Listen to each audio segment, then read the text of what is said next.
ইনকিলাব ইনকিলাব, জিন্দাবাদ জিন্দাবাদ। এটা হচ্ছে আমাদের নতুন যে দল সংগঠন হয়েছে, নতুন যে দল গঠন করেছে, এইটার স্লোগান। বুঝতেই তো পারছেন যে বাংলাদেশের যে নতুন ছাত্র জনতার একটা দল সংগঠন তৈরি হয়েছে, সেইটার নাম হচ্ছে জাতীয় নাগরিক পার্টি। এই দলটাকে আমাদের দেশকে সঠিক মতো আমাদের নিরাপত্তা, আমাদের যানবাহনের নিরাপত্তা, আমাদের রাষ্ট্রকে উন্নতি শীর্ষে নিয়ে যাওয়ার যোগ্যতা রাখে। আপনি একটা বিষয় খেয়াল করেন, আমরা কিন্তু আগেই বলেছি আমাদের দেশটা একদম ইসলামী শরিয়া অনুযায়ী একটা ইসলামিক রাষ্ট্র হিসেবে আমরা এটাকে পরিচালনা করতে চাই। সেই হিসাবে আমাদের দেশটা পরিচালনা করবে শুধুমাত্র পুরুষেরা।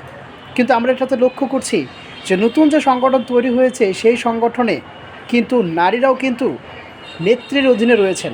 আমরা কি এটা চাই যে নারীরা আমাদেরকে নেতৃত্ব দিক, নারীদের নিয়মকানুন মেনে আমরা আমাদের দেশকে, আমাদের রাষ্ট্রকে সামনের দিকে আগায় নিয়ে যাই? না।